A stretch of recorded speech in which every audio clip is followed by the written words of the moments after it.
Picture a Friday night.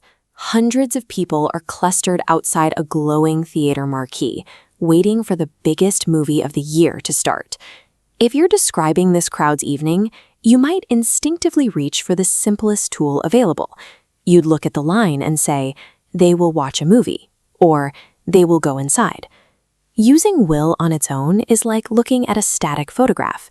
It captures a single fact or a quick prediction, but it doesn't provide any sense of how long the action lasts or exactly when it's happening. In reality, future events play out more like videos. They have a starting point, a middle where the action is actively unfolding, and a moment when the process is finally finished.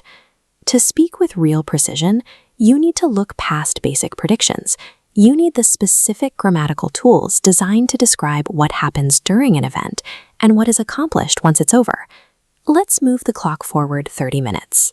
The marquee is still glowing, but the lobby is empty, and the crowd is now seated inside as the film begins.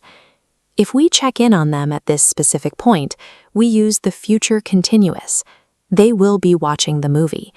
We use will be followed by an ing verb to show an action is actively in progress at a specific future moment.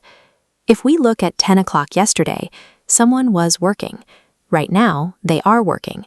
The future follows the same pattern. Looking at 10 tomorrow, we project that forward. They will be working. The phrase will be doing acts as a perspective shift. It places your listener right in the middle of the event as it's happening. Now let's fast forward 3 hours. The credits have rolled, the theater is empty, and the staff is already cleaning up the rows. To describe this, we use the future perfect. The crowd will have left.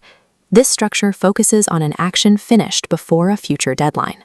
We establish boundaries using time markers like by then to set the limit. While the continuous tense focuses on the ongoing process, the perfect tense focuses on the outcome. It allows you to set clear expectations about what will be finished by the time the clock runs out. Let's move from the cinema to an office setting to see how these tenses change the way we interact with other people.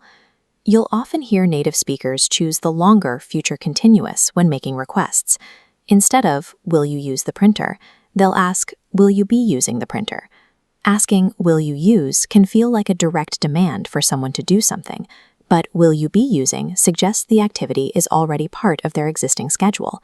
You aren't asking them to change their plans, you're simply inquiring about what they were already planning to do. Using the future continuous for inquiries is a simple way to stay professional. It frames your questions as considerate check-ins rather than direct interrogations. To see how these tenses work side by side, let's apply them to a real-world schedule. This is a chart showing Andy's routine. He's at his desk at 8:45, he goes to lunch at 12:30, and he finishes his day at 4:30.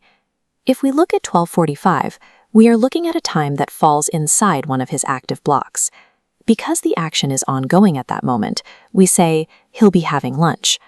But if we check in at 4:45, we are looking at a time after his final block has ended. The action is complete, so the phrasing shifts. He'll have left work. Moving beyond the basic will allows you to pinpoint exactly how an action occupies the future. You now have the tools to show an action in progress, to guarantee results by a deadline, and to soften professional inquiries. These aren't just grammar rules. They are the tools used to manage expectations and professional relationships.